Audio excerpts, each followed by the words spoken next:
দেশের জন্য দরদ উতলিয়ে পড়ছে পার্শ্ববর্তী দেশ ভারতের। আপনারা জানেন এই দেশটিতে শেখ হাসিনাকে আশ্রয় দিয়ে আমার এই বাংলাদেশের 24-এর যে মুক্তিযুদ্ধ, 24-এর যে বিপ্লব, 24-এর যে গণ অভ্যুত্থান, আপনি যে ভাষায় বলেন না কেন, সেই অভ্যুত্থানের সাথে বেইমানি করছেন কিন্তু তারা। কিন্তু আজ দেখেন শেখ হাসিনার 32 নম্বরের যে ঘটনাটি ঘটেছে, সেই 32 নম্বরের ঘটনাকে কেন্দ্র করে ভারত ইতিমধ্যেই তীব্র নিন্দা জানিয়েছে। কিন্তু তাদের এই তীব্র নিন্দা তখন মনে ছিল না যখন শেখ হাসিনার নেতৃত্বে বাংলাদেশে 2000 মানুষকে খুন করা হয়েছে, প্রায় 50,000-এর কাছাকাছি কম বেশি মানুষকে পঙ্গু করা হয়েছে, এখনো হসপিটালাইজড, এবং কিছু মানুষ এমন আছেন যারা জীবিত থেকেও মৃত্যু তথা মৃত্যুর আগে কেউ হয়তো আর তাকাতে পারবেন না, কেউ হয়তো আর কাজ করতে পারবেন না, হাঁটতে পারবেন না, এক বাক্যে বিকলাঙ্গ, শুধু ওয়েটিং ফর দেয়ার ডেথ, তাদেরকে মারা যেতে হবে, এটাই হচ্ছে তাদের বাস্তবতা। এই কঠিনতম নির্মমতার কার্যক্রমটি যার নির্দেশনায় নেতৃত্বে পরিচালিত হলো তিনি হচ্ছেন খুনি শেখ হাসিনা। এই খুনি শেখ হাসিনার 5ই আগস্টের পূর্বে এবং 5ই আগস্টের আরো আগে, মানে তথা গত 16 বছরে যত জুলুম অত্যাচার করেছে তার একটা অত্যাচারেরও প্রতিবাদ জানায়নি পার্শ্ববর্তী দেশ ভারত। এমনকি এই 5 তারিখের পরে বাংলাদেশে যখন পরিবর্তন হয়েছে তখনও বাংলাদেশের এই বৈষম্য বিরোধী আন্দোলন তথা ছাত্র জনতার বিপ্লবকে সমবেদনা জানিয়ে তাদের পাশে কেউ দাঁড়ায়নি। ভারত তাদের সাথে থাকেনি, তাদেরকে বলেনি যে হাসিনা যে কাজ করেছে সেটা অন্যায় করেছে। উল্টো হাসিনাকে তারা তাদের দেশে স্থান দিল যখন পৃথিবীর কোনো দেশ শেখ হাসিনাকে রাখতে চায়নি, তাদেরকে তার আবেদনকে রিফিউজ করেছে, প্রত্যাখ্যান করেছে। সেই সময় ভারত একমাত্র শেখ হাসিনাকে ওখানে থাকার জায়গা করে দিল। তাহলে কি করলো ভারত? খুনিকে থাকার জায়গা করে দিল, আর অন্যদিকে ইট পাথরের গড়া বাড়ি ভাঙচুর কিংবা সেখানে বাংলার মুক্তিকামী জনতা কি করেছে সেটার উপর ভিত্তি করে তারা উল্টো মুক্তিকামী জনতার বিরুদ্ধে দাঁড়িয়ে এখন স্টেটমেন্ট দেয়। আমি সে কারণে প্রায়ই বলেছি যে ওদের পররাষ্ট্রনীতি হচ্ছে শেখ হাসিনার ছায়া ব্লাউজ। ওরা শেখ হাসিনাতেই আনন্দ পায়, ওরা শেখ হাসিনাতেই সবকিছু খুঁজে বেড়ায়, ওরা শেখ হাসিনার জন্যই কাজ করে। ওদের কাছে মানুষের রক্তের কোনো মূল্য নেই, মানুষের জীবনের কোনো মূল্য নেই। গত 16টি বছর বাংলাদেশ থেকে চুষে চুষে লুটে পুটে সবকিছু খাওয়ার পরেও তাদের কোনো অনুশোচনা নেই। নতুন একটি আমার দেশ আমি কিভাবে গড়ব সেই গড়ার পিছনে তাদের সহযোগিতার হাত না বাড়িয়ে উল্টো ক্ষতি করার জন্য 24 ঘন্টা বসে থাকে। আবার তারা বলছে আমাদের কাছের বন্ধু হতে চায়। আজ আমি তীব্রভাবে নিন্দা জানাই, ধিক্কার জানাই আমার এই বাংলাদেশ 24-এর গণ অভ্যুত্থানের স্পিরিটে যারা পরিচালিত করবে, চলবে, যেই রাজনৈতিক সংগঠন এগুলোকে মেনে নিবে তারা বাংলাদেশের প্রকৃত নাগরিক। কিন্তু যারা আজকের 24-এর এই স্পিরিটকে ধারণ করে না, 24-এর খুন খারাপি এগুলোকে যারা মেনে নিয়ে হালাল মনে করে, আমরা তাদেরকে বন্ধু কখনোই মনে করতে পারি না। প্রিয় বন্ধুরা আমার, আমরা নিশ্চয়ই জানি যে 32 নম্বর যে বাড়িটি, এই বাড়িটি একটি ঐতিহাসিক বাড়ি, কোনো সন্দেহ নাই। এ বাড়িতে স্বৈরশাসকের জন্ম হয়েছে, এ বাড়িটিতে আপনার বাকশাল কায়েম হয়েছে, এ বাড়িটিতে শেখ হাসিনার অনেক গোপন মিটিং হয়েছে, অনেক ষড়যন্ত্র হয়েছে। দিন রাত এই বাড়িতে বসে বাংলাদেশের বিরুদ্ধেও অনেক কথা হয়েছে, সেটা সত্য। কিন্তু এর বাহিরেও এটাই সত্য যে 1971 সালের আগ পর্যন্ত এই বাড়ির ভূমিকা, সেটাকে আমি খারাপ চোখে কোনোভাবে দেখি না, কখনোই দেখি না। সেটা বাংলাদেশের মরহুম শেখ মুজিবুর রহমান সাহেবের ইতিহাসকেও আমি খারাপভাবে দেখি না।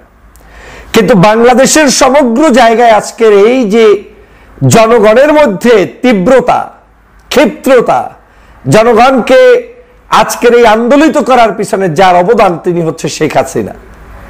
শেখ হাসিনা চায় না যে বাংলাদেশের মানুষ শান্তিতে থাকুক। শেখ হাসিনা যদি চাইতো তাহলে 5ই আগস্টের পরে বাংলাদেশে এই দেশের সমগ্র আওয়ামী লীগের কারো কাছে কোনো জায়গায় আমাদের কেউ একটা টা শব্দ পর্যন্ত করে কারো উপরে আক্রমণ পর্যন্ত করে নাই। শেখ হাসিনারাই বলেছিল যে 5 লাখের অধিক মানুষ শুধু এমনিই মারা যাবে হাসিনা পড়ে গেলে। আপনি 5 জন লোকের হিসাবও দিতে পারবেন না যারা প্রতিহিংসার শিকার হয়ে মৃত্যুবরণ করেছে। বরং আওয়ামী লীগ প্রতিনিয়ত এখনো ওই 16 বছরের মতোই আগে করত সরকারি হেফাজতে, আর এখন করছে তাদের নেতাকর্মীরা গুপ্ত হামলা করে আমাদের এই বিএনপি জামাত বা ভিন্ন আদর্শের মানুষদেরকে হত্যা হামলা মামলা করে যাচ্ছে। আপনারা নিশ্চয়ই জানেন যে এই আওয়ামী লীগকে গত 6 মাস পর্যন্ত বাংলাদেশের জনগণ শান্তিতে থাকতে দিয়েছে, দেখতে চেয়েছে যে না আওয়ামী লীগ থাকুক।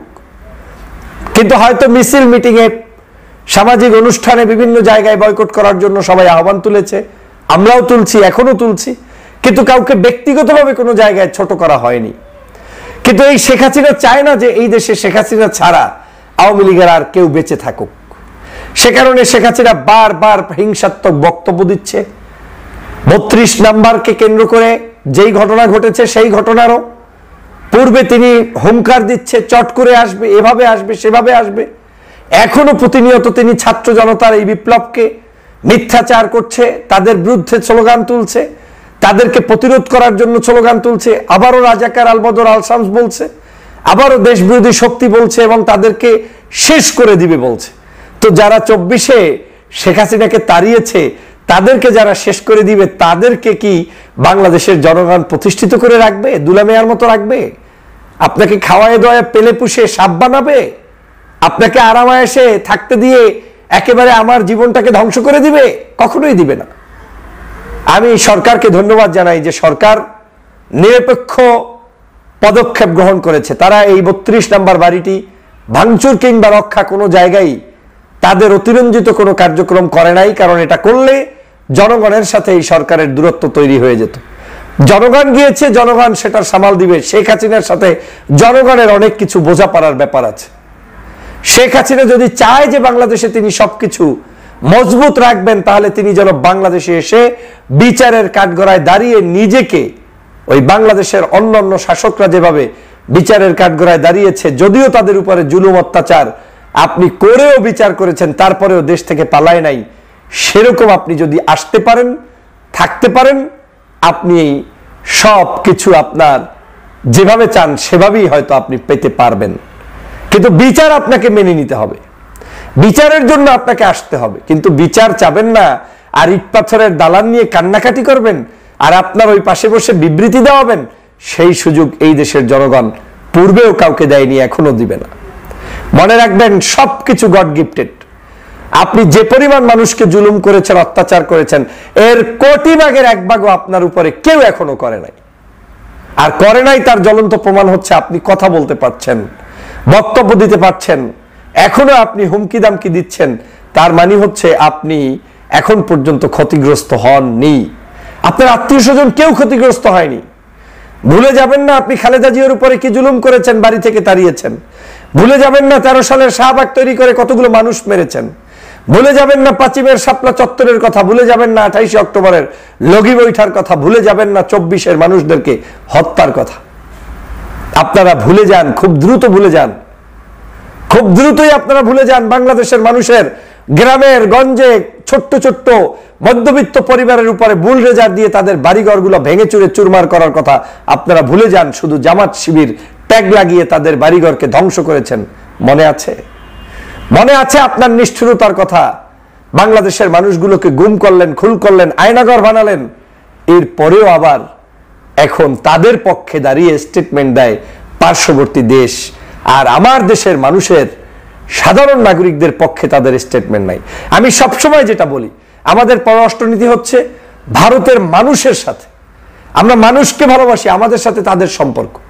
কিন্তু তাদের পলিসি যেটা এখন হচ্ছে, এটা খুবই আমাদের জন্য অ্যালার্মিং, দেশবাসীর জন্য অত্যন্ত বেদনাদায়ক। কারণ এই ধরনের সম্পর্ক দিয়ে লম্বা সময় কিভাবে আমরা আপনাদের সম্পর্ক রক্ষা করব? আমরা কোনো ভারত বিদ্বেষী, পাকিস্তান বিদ্বেষী কিংবা অন্য দেশ বিদ্বেষী নই। আমরা সকল দেশের এবং পক্ষের সবার সাথে থাকবো, বন্ধুত্ব সুলভ সম্পর্ক রাখবো, আত্মমর্যাদার ভিত্তিতে, সমতার ভিত্তিতে। কিন্তু সব চেটে পেটে খাবেন, আবার ষড়যন্ত্র করবেন, এটা হতে পারে না। আমার তো মনে হয় এই যে এখন ধানমন্ডি 32 নাম্বার নিয়ে ওনারা বিবৃতি দিয়েছে, মানে এই 32 নাম্বারটা ধ্বংস হোক এটা তারাই হয়তো করেছে। সাধারণ মানুষের ক্ষোভ ছিল, কিন্তু আমার কাছে মনে হচ্ছে তারা ভিতরে ভিতরে এটার জন্য অপেক্ষমান ছিল। না হয় এই বিবৃতি আসার কথা না, বিবৃতি যদি আসে সবার আগে আসার কথা সাধারণ জনগণের জন্য। আমি এই সকল বিবৃতির তীব্র নিন্দা জানাই। খুনি হাসিনাকে বাংলাদেশে ফেরত চাই। বাংলাদেশের প্রত্যেকে নেমে পড়েছে, তার দিকে নজর রাখুন। বক্তব্য, আলোচনা, কার্যক্রম যাই শুনবেন প্রত্যেকটা জিনিসে খেয়াল রাখবেন কোন জায়গায় আপনাকে কেউ ব্যবহার করছে কিনা সে বিষয়টা মনে রাখবেন। আপনার হয়তো আন্দোলন ছিল একদিন, কিন্তু দেখবেন অনেকে এটাকে টেনে নিয়ে 10 দিন, 5 দিন, 15 দিন পর্যন্ত করতে চাইবে। ওটাই ষড়যন্ত্র। ষড়যন্ত্র এবং আন্দোলন সম্পর্কে আপনাকে বুঝতে হবে। আপনি কোনটা করছেন ভালোর জন্য, কোনটা খারাপ হয়ে যাচ্ছে সেটা আপনাকে বুঝতে হবে। আপনার এই বাংলাদেশের শেখ হাসিনার বিরুদ্ধে আমরা যে ঐক্যবদ্ধ আছি সেটা 5ই আগস্ট প্রমাণ হয়েছে, 5ই ফেব্রুয়ারিও প্রমাণ হয়েছে। অতএব আমাদেরকে এখন আর নতুন করে প্রমাণ করার কিছু নেই। এখন আমাদের একটাই কাজ দেশ গঠন, এখন আমাদের একটাই কাজ মানুষ গঠন, এখন আমাদের একটাই কাজ আগামীর বাংলাদেশ গঠন এবং এই সরকারকে যে কোনো মূল্যে সহযোগিতা করে নির্বাচনের পথে আমাদের বাংলাদেশকে এগিয়ে নিয়ে যাওয়া। আমরা যাতে কোনো উস্কানিতে পারা না দেই, আমরা যাতে অতিরঞ্জিত কোনো কিছু না করে বসি, আমরা যাতে এমন কিছু না করি যেই কর্মকাণ্ডগুলোকে আপনাকে ভাবিয়ে তুলবে, ভবিষ্যৎকে নষ্ট করবে, দেশ গঠনে আমাদের সমস্ত জায়গা ক্ষেত্রগুলো নষ্ট হয়ে যাবে। আগামীর বাংলাদেশ এই ছাত্রদেরকে গঠন করতে হবে, আগামীর বাংলাদেশ যুবকদেরকে গঠন করতে হবে, আগামীর বাংলাদেশ আওয়ামী মুক্ত, ফ্যাসিবাদ মুক্ত বাংলাদেশ সকল রাজনীতিবিদদেরকে গঠন করতে হবে। শেখ হাসিনার ঔদ্ধত্যপূর্ণ আচরণের শাস্তি শেখ হাসিনা পেয়ে গিয়েছেন। একটা পেয়েছেন 5ই আগস্ট, আর একটা পেয়েছেন 5ই ফেব্রুয়ারি। বাংলাদেশকে এখন আমাদের গঠন করতে হবে, বাংলাদেশকে এগিয়ে নিয়ে যেতে হবে, বাংলাদেশের সাধারণ মানুষের শান্তি নিশ্চিত করতে হবে, বাংলাদেশের প্রত্যেকটি জনপদের নিরাপত্তার বিধান আমাদেরকে, আপনাদেরকে, আমাদের সকলকে মিলে ঐক্যবদ্ধভাবে এগিয়ে নিয়ে যেতে হবে। ফ্যাসিবাদী শেখ হাসিনা বিভিন্নভাবে উচকে দিয়ে বাংলাদেশে একটি সংঘাত ছড়িয়ে দিয়ে বাংলাদেশের রাজনীতিকে কলুষিত করতে চায়, গণতন্ত্রকে নস্যাৎ করতে চায়, আগামী নির্বাচন পদ্ধতিতে যাতে দেশ প্রবেশ করতে না পারে সেদিকে বিভিন্নভাবে প্রভাবিত করতে চায়। প্রিয় দেশবাসী, প্রিয় সহযোদ্ধা ভাইয়েরা, আপনারা নিশ্চয়ই জানেন যে আওয়ামী লীগের শেখ হাসিনার সকল জুলুম, অত্যাচার, নির্যাতনের কারণে এদেশের কোনো মানুষকেই আর কোনো অবস্থায় আওয়ামী লীগের পক্ষে একটা শব্দ কিংবা বক্তব্য দেয়া কারো পক্ষে সম্ভব নয়। আওয়ামী লীগকে বাঁচানোর দায়িত্ব এখন আর এই দেশের কোনো মানুষ নিতে পারছে না, নেওয়ার কোনো উপায় নেই। কারণ এমন জুলুম করেছে, এমন অত্যাচার করেছে, এমন নিপীড়ন করেছে, এমন অবৈধ শাসন করেছে যে তাদের পক্ষে যারাই থাকবে তারাই বরঞ্চ আরো বাংলাদেশে আওয়ামী লীগের দোসর হিসেবে আখ্যায়িত হবে। অতএব সেই আওয়ামী লীগ যখনই মানুষকে উস্কানি দেয়, যখনই বাংলাদেশের ছাত্র জনতাকে কষ্ট দেয়, যখনই 24-এর গণ অভ্যুত্থানকে সন্ত্রাসী কর্মকাণ্ড হিসেবে আখ্যায়িত করে, স্বভাবতই শেখ হাসিনার বক্তব্যের কারণেই শেখ হাসিনার প্রতি জবাব দেওয়ার জন্য মানুষ তৈরি হয়ে যায়। বাংলাদেশে কোনো মানুষকে বলতে হয় না যে আপনি শেখ হাসিনার বিরুদ্ধে কি বলবেন, কি করবেন, কি করবেন না। জনগণ অটোমেটিক শেখ হাসিনা ইস্যুতে ঐক্যবদ্ধ হয়ে যায়। আমরা দেখেছি 5ই আগস্ট তার বহিঃপ্রকাশ ঘটেছে বাংলাদেশের ইতিহাসে, 53 বছরের ইতিহাসে এই প্রথম কোন একজন শাসকের বাসভবনের উপরে, সেই গণভবনে মানুষ আর মানুষ, সেখানের ভিতরে বাহিরে মানুষের উল্লাস আর উল্লাস, আনন্দ আর আনন্দ, সুইমিং পুলে গোসল আর ভিতরের বাথটবে গোসল, কিংবা শেখ হাসিনার বেডরুমে ঢুকে তারা আরাম আয়েশে ঘুমিয়েছেন। এর কারণটা কি? কারণ হচ্ছে ফ্যাসিবাদী শেখ হাসিনার সকল জুলুম থেকে মানুষ মুক্তি পাওয়ার পরে যে আনন্দ, সেই আনন্দ। গত 2 দিন আগে যখন শেখ হাসিনা বলেছে যে তিনি বক্তব্য রাখবেন, এবং বক্তব্য রাখবেন মানে কি, বক্তব্য রাখছেন ছাত্র জনতার উদ্দেশ্যে, স্বভাবতই ছাত্র জনতাকে খুন করে আবার ছাত্র জনতার উপরে বক্তব্য রাখা, এটা দ্বিচরিত্র এবং খুনি হাসিনার কাছ থেকে জনগণ এবং ছাত্র জনতা এটা প্রত্যাশা করে না। সে কারণে জনগণ ক্ষিপ্ত হয়ে, শেখ হাসিনার উপরে ক্ষিপ্ত হয়ে ধানমন্ডি 32-এ গিয়েছে, এবং যা ঘটার সেটা আপনারা ইতিমধ্যেই সমস্ত জায়গায় দেখেছেন। আজ বাংলাদেশে আওয়ামী লীগের প্রত্যেকটি বক্তব্য এবং আলোচনা এদেশের জনগণকে ব্যথিত করে, কষ্ট দেয়। কিন্তু তারপরেও আমার এই বাংলাদেশ, আপনার বাংলাদেশ, এই সোনার বাংলাদেশকে আমাদেরকে কারো কোনো কুচক্রীদের ষড়যন্ত্রে নস্যাৎ হতে দেয়া যাবে না, যাবে না, যাবে না। এই দেশকে নিয়ে বহুত ষড়যন্ত্র চলছে, দেশে বিদেশে বিভিন্ন কায়দায় ষড়যন্ত্র চলছে। যেমন আপনাদেরকে কয়েকদিন আগে উদাহরণ দিয়ে বলেছিলাম যে তাবলিগ জামাতের মধ্যেও মানুষ খুন হচ্ছে, খুঁজে দেখবেন ওখানে পার্শ্ববর্তী দেশের কোনো ইন্ধন কিংবা এই দেশের মধ্যে আওয়ামী লীগের কোনো লোকেরা সেখানে ঢুকে সংঘাত তৈরি করে একটি কেওয়াজ তৈরি করতে চায়। ওদের মূল উদ্দেশ্য হচ্ছে যে কোনো নামে হোক, যে কোনো গানে হোক, যে কোনো উপায়ে হোক সংঘাত, সংঘাত, সংঘাত। বিশৃঙ্খলা এবং সংঘাতের পরিধি যখন বৃদ্ধি পাবে তখন তারা শান্তি পায়, কারণ ওরা তো এই দেশে নেই, ওরা তো দেশ থেকে পালিয়ে গিয়েছে। ওদের এখন একটাই স্বপ্ন, দেশের মানুষকে শান্তিতে থাকতে দেয়া যাবে না। আমি আপনাদেরকে সত্য বললাম না মিথ্যা বললাম? প্রমাণস্বরূপ আপনারা গাজীপুর সিটি কর্পোরেশনের মেয়রের বক্তব্য শুনে আসুন।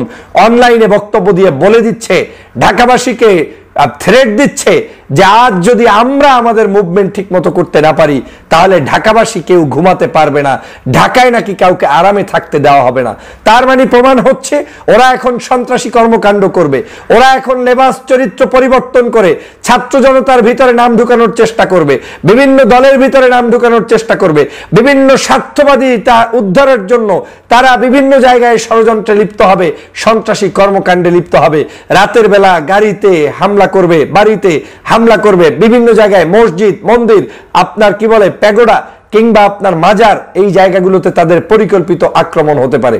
সে কারণে বলছি আওয়ামী লীগের এই সকল আক্রমণকে প্রতিহত করতে হলে সবার আগে আমাদের এই বাংলাদেশের সকল মানুষকে অধিকার রক্ষার জন্য, দেশবাসীকে শান্ত রাখার জন্য আপনাদেরকে এখন পোলাইট হতে হবে, নরম হতে হবে, ভদ্রভাবে আমাদের শান্তিপূর্ণ উপায়ে কর্মসূচি অব্যাহত রাখতে হবে।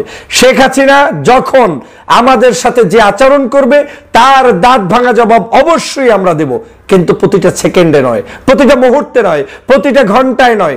আমরা যখন প্রয়োজন তখন দিব, যখন প্রয়োজন নাই তখন আমরা আবার হাত গুটিয়ে সুন্দর করে বসে থাকতে যে পারি তার একটি উজ্জ্বল দৃষ্টান্ত আমরা দেখাবো। প্রিয় সহযোদ্ধা ভাইরা, প্রিয় যুবক তরুণ ভাইরা, আমরা বিজয় পেয়েছি, এই বিজয়কে রক্ষা করা হচ্ছে সবচেয়ে বড় দায়িত্ব। বিজয় যদি হাত থেকে ছুটে যায় আপনিও কাঁদবেন, বাংলার মানুষও কাঁদবে, এদেশের জনগণও কাঁদবে, এদেশের মানুষের কোনো কল্যাণ হবে না। বিজয় যদি রক্ষা করা যায় আপনার আমার ক্ষুদ্র স্বার্থ ব্যাহতও হতে পারে, তাতে কোনো ক্ষতি নেই, কিন্তু সমগ্র জাতি, সমগ্র দেশ পাবে একটি আলোর দিশা। অতএব আগামীর বাংলাদেশ এই ছাত্রদেরকে গঠন করতে হবে, আগামীর বাংলাদেশ যুবকদেরকে গঠন করতে হবে, আগামীর বাংলাদেশ আওয়ামী মুক্ত, ফ্যাসিবাদ মুক্ত বাংলাদেশ সকল রাজনীতিবিদদেরকে গঠন করতে হবে। আমরা যাতে কোনো উস্কানিতে পারা না দেই, আমরা যাতে অতিরঞ্জিত কোনো কিছু না করে বসি, আমরা যাতে এমন কিছু না করি যেই কর্মকাণ্ডগুলোকে আপনাকে ভাবিয়ে তুলবে, ভবিষ্যৎকে নষ্ট করবে, দেশ গঠনে আমাদের সমস্ত জায়গা ক্ষেত্রগুলো নষ্ট হয়ে যাবে। আমাদের এখন ফোকাস দিতে হবে দেশ গঠন কেমনে হবে, সরকারকে পরিকল্পনা দিতে হবে। সরকারকে বারবার বলছি যে আপনাদের প্রশাসন, পুলিশ, বিভিন্ন জায়গায় এম্বাসি সহ সমগ্র জায়গায় দেশপ্রেমিক মানুষদেরকে নিয়োগ দান করতে হবে এবং দেশপ্রেমিকদেরকে নিয়েই রাষ্ট্র গঠন করতে হবে, তাহলেই হবে আমাদের মূল বিজয়। আসুন, আর কোনো ধরনের সংঘাত নয়, আর কোনো ধরনের মানুষদেরকে নিয়ে বিভিন্ন জায়গায় বিভিন্ন ধরনের আক্রমণ নয়, আর কোনো জায়গায় আওয়ামী লীগের ষড়যন্ত্র বাস্তবায়ন হওয়ার সুযোগ দেয়া নয়। মনে রাখবেন, আপনি হয়তো প্রথম দিন একদিন 32-এ এসেছেন, কিন্তু দ্বিতীয় দিনের 32 নাম্বার, তৃতীয় দিনের 32 নাম্বারের চেহারা কিন্তু পরিবর্তন হওয়া শুরু হয়ে গিয়েছে। কারণটা কি? কারণ হচ্ছে ওদের স্বার্থবাদী মানুষগুলোকে ওরা হয়তো পাঠাবে, ওরা হয়তো এখানে ষড়যন্ত্র করবে, ওরা হয়তো বিভিন্ন মানুষদেরকে এজেন্ট হিসেবে ঢুকিয়ে ভিন্নভাবে ছবি তুলে প্রকাশ করার চেষ্টা করবে। সে কারণে সতর্ক হতে হবে। আপনার হয়তো আন্দোলন ছিল একদিন, কিন্তু দেখবেন অনেকে এটাকে টেনে নিয়ে 10 দিন, 5 দিন, 15 দিন পর্যন্ত করতে চাইবে। ওটাই ষড়যন্ত্র। ষড়যন্ত্র এবং আন্দোলন সম্পর্কে আপনাকে বুঝতে হবে। আপনি কোনটা করছেন ভালোর জন্য, কোনটা খারাপ হয়ে যাচ্ছে সেটা আপনাকে বুঝতে হবে। আপনার এই বাংলাদেশের শেখ হাসিনার বিরুদ্ধে আমরা যে ঐক্যবদ্ধ আছি সেটা 5ই আগস্ট প্রমাণ হয়েছে, 5ই ফেব্রুয়ারিও প্রমাণ হয়েছে। অতএব আমাদেরকে এখন আর নতুন করে প্রমাণ করার কিছু নেই। এখন আমাদের একটাই কাজ দেশ গঠন, এখন আমাদের একটাই কাজ মানুষ গঠন, এখন আমাদের একটাই কাজ আগামীর বাংলাদেশ গঠন এবং এই সরকারকে যে কোনো মূল্যে সহযোগিতা করে নির্বাচনের পথে আমাদের বাংলাদেশকে এগিয়ে নিয়ে যাওয়া। আসুন, সবাই সেখানে সুবুদ্ধির পরিচয় দিবেন। প্রতিদিন, প্রতি ঘন্টা, প্রতি মুহূর্ত যাতে আপনাকে আমাকে এই সকল কাজ নিয়ে ব্যস্ত না থাকতে হয়, আমরা যাতে আমাদের পরিকল্পনা নিয়ে দেশ গঠনে এগিয়ে যেতে পারি, মানুষ গঠনে এগিয়ে যেতে পারি। আমরা যারা 24-এ শেখ হাসিনাকে হারাতে পেরেছি, আমরা বাংলাদেশকেও গঠন করতে পারবো। আমরা যারা 16 বছরের জগদ্দল পাথরকে ধ্বংস করে দিতে পেরেছি, আমরা দেশকেও গঠন করতে পারবো। কিন্তু আমাদের দরকার হিম্মত, আমাদের দরকার ধৈর্য, আমাদের দরকার নেতৃত্ব, আমাদের দরকার বুদ্ধিভিত্তিক, জ্ঞানভিত্তিক, ইন্টেলেকচুয়াল পদ্ধতিতে দেশ শাসনের মতো লিডারশিপ। এই লিডারশিপটা অর্জন করতে হবে। আমাদেরকে শুধুমাত্র সংঘাতের মধ্যে লিপিবদ্ধ থাকলে হবে না, হাসিনার কথা মতো রাস্তায় সম্প অবস্থায় থাকলেই হবে না। আমাদের এখন সর্বদিকে পারদর্শী হয়ে দেশ গঠনে এগিয়ে যেতেই হবে। সংসদে যেতে হবে, মন্ত্রী হতে হবে, এমপি হতে হবে, সচিব হতে হবে, প্রশাসনে ঢুকতে হবে, পুলিশের প্রশাসনে ঢুকতে হবে, প্রফেসর হতে হবে, ডক্টর, ইঞ্জিনিয়ার হতে হবে। সবকিছুর সমন্বয়ে একটি সুন্দর সুজলা সুফলা বাংলাদেশকে দেখতে হবে। অতএব আমাদের সব বিষয়ে বুদ্ধি খাটিয়ে কাজ করতে হবে। নজর রাখুন আপনার পাশের আন্দোলনে, নজর রাখুন আপনার পাশের বন্ধু সেজে কোন মানুষটি আপনার কাছে এসে দেশ ধ্বংসে নেমে পড়েছে তার দিকে নজর রাখুন। বক্তব্য, আলোচনা, কার্যক্রম যাই শুনবেন প্রত্যেকটা জিনিসে খেয়াল রাখবেন কোন জায়গায় আপনাকে কেউ ব্যবহার করছে কিনা, সে বিষয়টা মনে রাখবেন। আমি স্পষ্ট করে বলছি, বাংলাদেশের সংবাদ মাধ্যম, বাংলাদেশের মিডিয়া, বাংলাদেশের আপনার কি বলে যারা অনলাইন অ্যাক্টিভিস্ট, বাংলাদেশের ইউটিউবার, বাংলাদেশের শিক্ষক, সুদী, ছাত্র, ইমাম, কারি, মুয়াজ্জিন, আপনার নায়ক, নায়িকা, গায়ক, গায়িকা, শিল্পী, সাহিত্যিক, সমগ্র মানুষের নিরাপত্তা নিশ্চিত করার দায়িত্ব আমাদের, আপনাদের সকলের। আপনি যোগ্য হয়ে সুপ্রতিষ্ঠিত হন, আপনি যোগ্য হয়ে দেশের নেতৃত্ব দিন, আপনি যোগ্য হয়ে ভালো মানুষগুলোকে প্রতিষ্ঠিত করুন। সেটাই হবে আমাদের প্রথম প্রতিবাদ। কিন্তু আমরা সেটা না করে সংঘাতের দিকে যদি শুধুমাত্র লেগে থাকি, তাহলে কিন্তু আমাদের সেই বিজয় বন্ধ হয়ে যাবে। আসুন স্বপ্ন দেখি সোনার বাংলাদেশ গড়ার, আসুন স্বপ্ন দেখি আওয়ামী লীগ মুক্ত, ফেসিবাদ মুক্ত, শেখ হাসিনার দালাল মুক্ত একটি সুন্দর বাংলাদেশ দেখার। সেজন্য সবার আগে কাজ দেশ গঠনে এগিয়ে আসো। আমরা আওয়ামী লীগের মতো লগি বৈঠা চাই না, আমরা আওয়ামী লীগের মতো 5 শাপলা চত্বর চাই না, আমরা আওয়ামী লীগের মতো 28 অক্টোবর চাই না, আমরা আওয়ামী লীগের মতো সেই 10 ডিসেম্বর চাই না। আমরা চাই বাংলাদেশকে সকল মতের পেশার মানুষদেরকে নিয়ে দেশ গঠনে এগিয়ে যাওয়ার। আসুন আমরা আমার দেশের সেনাবাহিনী, আমার দেশের পুলিশ বাহিনী সহ বিভিন্ন বাহিনী যারা এখন পর্যন্ত দেশপ্রেমিকের পরিচয় দিচ্ছে, তাদের পাশে আমরা থাকব। আর যারা দেশপ্রেমিক হিসেবে পরিচয় দিতে ব্যর্থ হচ্ছে, তাদের বিরুদ্ধে সরকারের কাছে আমাদের দাবি থাকবে দ্রুত সেই সকল জায়গায় পরিবর্তন আনুন, পরিবর্তন এনে দেশকে এগিয়ে নিয়ে যান। দেশপ্রেমিক সেনাবাহিনীর সাথে আমরা যাতে কোনো সংঘাতে না দাঁড়াই, দেশে